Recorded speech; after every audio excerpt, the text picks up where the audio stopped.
So that phenomenon is fairly easy to explain. It's a cultural thing. So in those Caucasus mountains, the wrestling culture is very old. The martial arts culture is very old. And even here in Switzerland, like I'm living in a village, and the wrestling scene here in Switzerland is basically concentrated in a few mountain villages. So the big cities, Zurich, Geneva, Basel, they are not the important ones in wrestling, and it's a small villages. And in the Caucasus, it's even more extreme. Like Russia is a superpower in wrestling, and when it was the Soviet Union, between 3 and 4 of the national team of 9 or 10 wrestlers were from those regions in the south.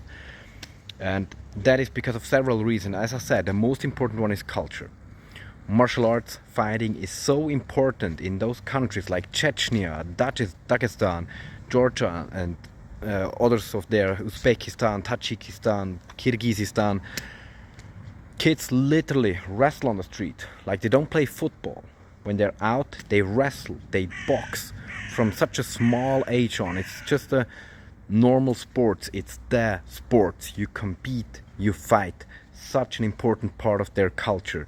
Your father probably wrestled and boxed, and his fathers and your uncles and all of them. So the influence is very heavy. And also another factor that must not be ignored is that many of those regions suffer from economic oppression from other bigger regions. And being a sportsman is one of the few very realistic options to gain fame and honor for yourself and your family, and also to gain financial means. So to win a couple $1,000s or a couple $100,000 as a professional fighter is huge money there. It's not so big money here in Switzerland. So it's a lot more prevalent to support that culture of martial arts. And they are very open to new ways of fighting.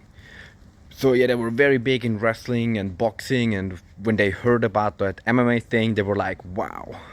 And almost like the whole culture was like, wow, okay, that's the thing. Yeah, we will combine wrestling and boxing and judo all into one.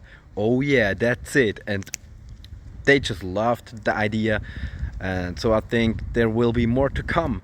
And other regions are years behind in what they are doing over there. I think that is the main part of the explanation why right now Caucasus Mountain is so dominant in MMA.